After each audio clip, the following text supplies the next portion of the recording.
Most of the British political class have been unflinching in their support for Israeli war crimes, but there have been some notable exceptions. Sayeeda Warsi is a life peer and former chair of the Conservative Party. At the moment, what we don't have in Israel and Palestine between Hamas and Netanyahu is that either party is a partner for peace. I want to read something to you. This quote: "Anyone who wants to thwart the establishment of a Palestinian state has to support the bolstering of Hamas and transferring money to Hamas. This is part of our strategy to isolate the Palestinians in Gaza from the Palestinians in the West Bank." That was Prime Minister Netanyahu in 2019, supporting Hamas, because he knows that as long as Hamas remains there, he can always argue that there is no partner for peace. During our lifetime, there have been two moments when peace could have happened. One was in the early 90s with the Oslo Accords, which were negotiated by Yitzhak Rabin and Yasser Arafat, and both of them were awarded a Nobel Peace Prize for that. Tragically, 2 years after those accords, a right-wing Israeli settler assassinated Yitzhak Rabin, and after the end of that, the peace process came to an end. The second moment came not so long ago in 2016 when John Kerry, as Secretary of State, put forward a peace proposal. That proposal was accepted by the Palestinian Authority and it was rejected by a one Netanyahu. So I think it's really important. I do believe, Gabriel, that there is an opportunity for peace. It's the only way that Israel will secure its long-term future. And I genuinely believe that what we should be saying to our politicians is that you've got to stop using language which actually in the real world makes no sense. It sounds like... Are you including your Conservative? I'm including the Conservatives and actually the leader of the opposition. In the real world, it sounds insensitive. It sounds like it's one-sided. It sounds hypocritical. And it sounds like you do not understand the depth of this issue. And it goes no way towards actually resolving the issue. All you do is embolden Netanyahu, a man who is mired in allegations of corruption, who actually in his cabinet has a minister who has been convicted of terrorism, another minister who is a self-confessed fascist, and who are governing on the basis of a coalition agreement which denies the very right of the Palestinian state to exist.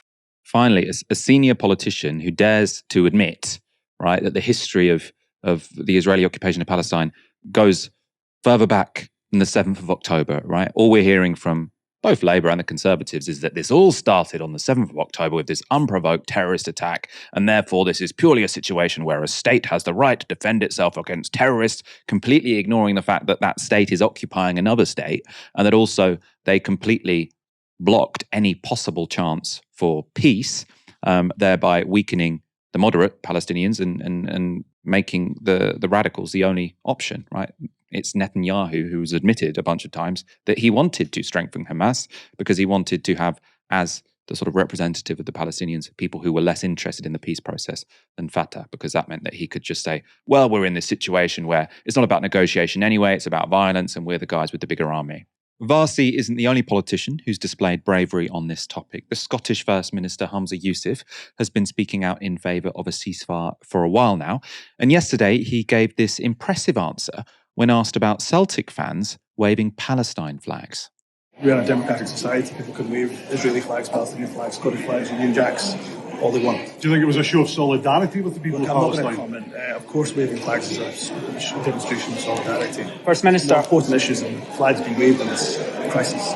Really great answer. You know, if they'd asked Keir Starmer, if they'd asked Rishi, it depends what kind of flags. People have to be very careful about what kind of flags they're waving. He just says, look, it's flags at a football match. There are a lot more serious issues going on now. I cannot be bothered with this, right? Smart.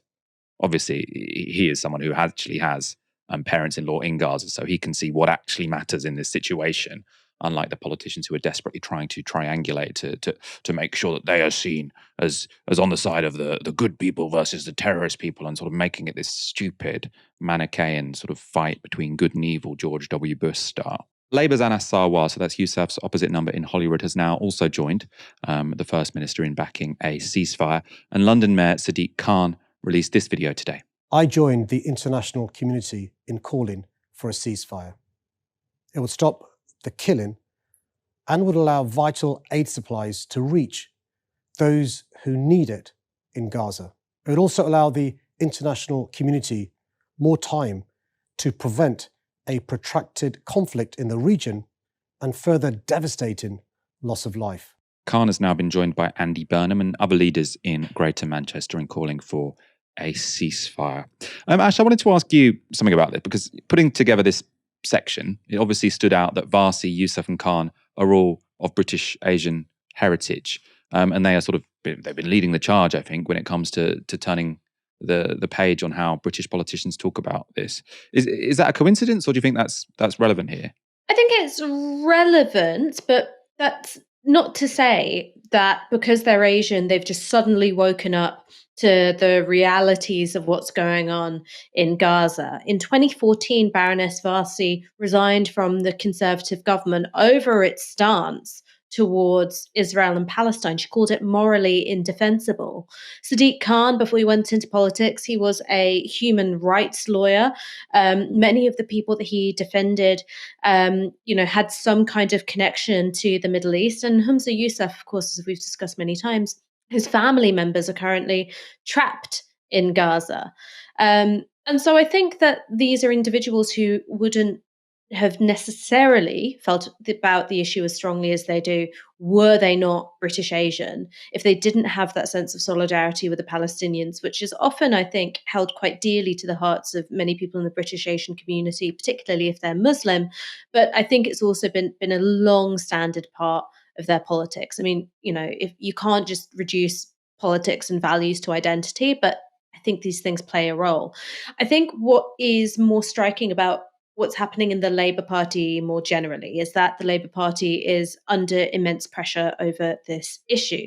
As you will have read in the Cortado this morning, it's being reported by several Labour MPs that they are receiving more emails on this issue than they ever have from constituents complaining about Labour's stance. For some MPs, that means that they're receiving literally thousands of emails and phone calls, but even in seats where you don't have a particularly diverse electorate, some MPs are reporting hundreds of emails. And I think that there is a massive gap between where the political consensus has been and where the people are at. YouGov polling from over a week ago showed that 76% of respondents thought there probably or definitely should be a ceasefire. Now, that is absolutely not where politicians have landed with this kind of fudge over a humanitarian pause. But that gulf between public opinion and Westminster means that the smarter politicians, of which Sadiq Khan is one, will want to be the first to move on it. They can smell when they're out of line with what the public think, and they'd rather not, be a Johnny come lately, as Keir Starmer inevitably will.